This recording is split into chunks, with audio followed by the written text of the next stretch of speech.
Assalamualaikum dan selamat pagi semua pelajar. Okey, pelajar tingkatan 4. Okey, hari ni kita akan sambung lagi ya graf gerakan. Masih lagi graf laju masa. Okey, tengok standard pembelajaran. Hari ni kita akan mentafsir graf laju masa dan menghuraikan gerakan berdasarkan graf tersebut. Okey, jadi kita tengok graf yang diberi. Bagaimanakah anda mentafsir graf laju masa? Okey, macam mana nak tafsir graf laju masa? Okey, kita tengok ya daripada P ke Q. Okey, kita tengok daripada P ke Q ni. Okey, P pergi ke Q. Okey, kelajuan objek bertambah. Okey, dari U ke V.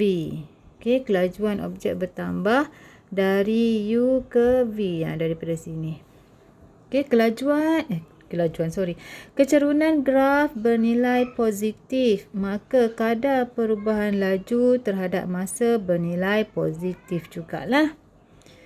Okey, pecutan. Pecutan iaitu perubahan laju bahagi dengan perubahan masa. Okey, luas trapezium A iaitu luas di bawah graf PQ mewakili jarak yang dilalui. Yang ni jarak yang dilalui dalam tempoh T1 lah. Okey. Sekarang kita tengok QR yang berwarna hijau. Okey, kawasan B. Tidak ada perubahan laju terhadap masa. Jadi kecerunan kita sifar kat situ. Okey, objek bergerak dengan laju seragam. Tiada pecutan, jadi objek bergerak dengan laju seragam. Okey, luas segi empat tepat B iaitu luas di bawah graf QR mewakili jarak yang dilalui dalam tempoh T2 tolak T1. Okey, sekarang kita tengok C. Bahagian C pula. Okey, bahagian C. Kita tengok ni kan daripada R pergi ke S. Okey, kelajuan objek tu berkurang. Kelajuan graf bernilai negatif. Maka kadar perubahan laju terhadap masa bernilai negatif. Okey, kita panggil yang ni nyah pecutan. Perubahan laju bagi dengan perubahan masa. Okey, tidak ada perubahan arah iaitu gerakan objek kekal pada arah yang sama. Okey, arah kekal pada arah yang sama. Luas segitiga merupakan jarak yang dilalui dalam tempoh T3 tolak T2. Okey, tengoklah zon informasi tu, jarak sama dengan ukuran jauh atau ruang di antara dua titik. Sesaran, jarak vektor dari suatu titik tetap diukur dalam arah tertentu. Okey, zon informasi laju, kadar perubahan jarak terhadap masa. Laju sama dengan jarak bagi masa. Laju sesaran bagi masa. Okey, ingat balik tu memori saya. Laju sama dengan jarak bagi masa. Pecutan laju bagi masa.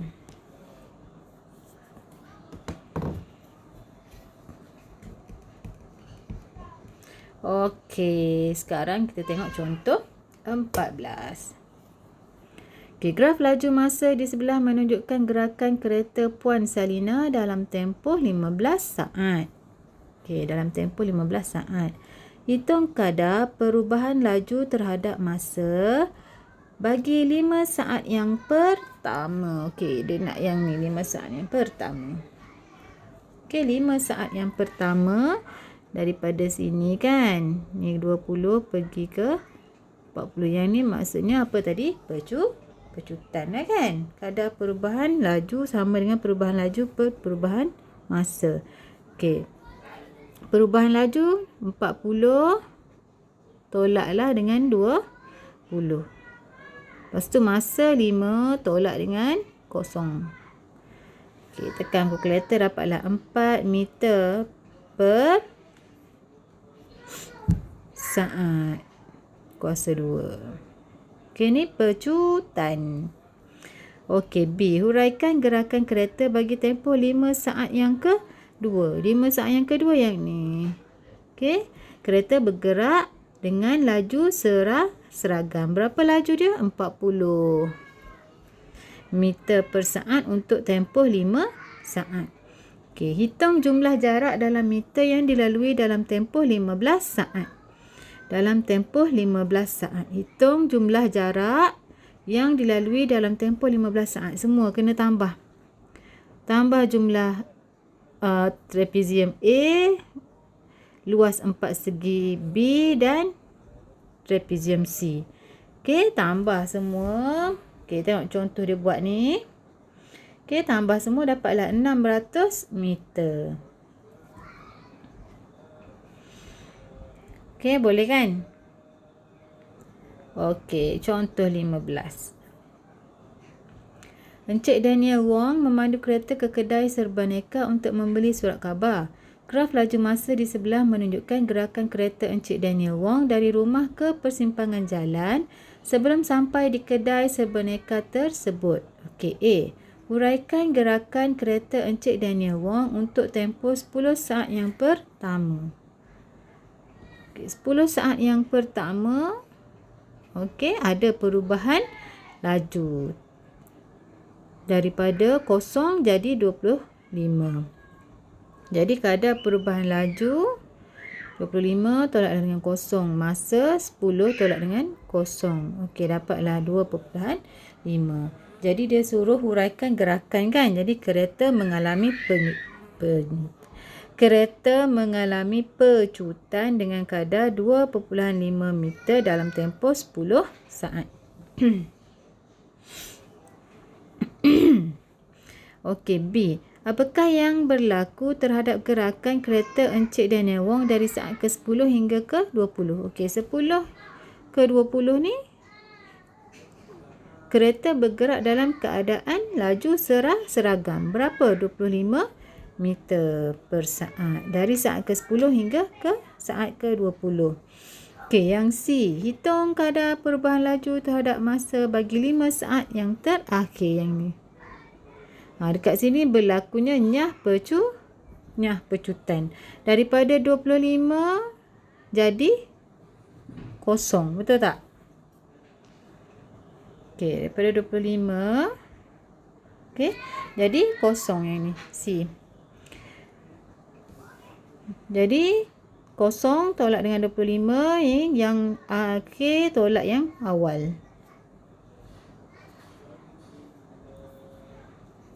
Lepas tu 5 saat yang terakhir. 35 tolak dengan 20. Okey, dapatlah 5/3. Okey, kemudian D. Hitung jarak dalam meter yang dilalui semasa nyah pecutan dan huraikan gerakan kereta pada tempoh tersebut. Okey, dia nak masa nyah pecutan sahaja. Okey, jarak dia yang ni sajalah yang dia nak. Awak cari yang tu sajalah. Yang segitiga. Okey, dapatlah ni. Alright. Kereta bergerak, jadi dia suruh huraikan gerakan kan. Kereta bergerak sejauh 187.5 meter dalam tempoh 15 saat dengan nyah pecutan 5/3. Tu je lah. Senang je, tak ada masalah yang ni. Okey, cikgu nak praktiskan diri 7.2C. Cikgu nak awak buat soalan nombor 1. Okey, dan soalan nombor 3. Okey, kemudian penyelesaian masalah pun okey, boleh buat juga, tak ada masalah. Okey, buat praktiskan diri 7.2D. Okey, cuba buat soalan nombor 2. Alright. Jadi habislah kita punya bab 7 graf gerakan. Nanti next class kita akan masuk bab 8, sukatan serakan data tak terkumpul. Okey, semoga jumpa lagi. Jangan lupa isi kehadiran buat latihan. Okey, bye-bye. Assalamualaikum.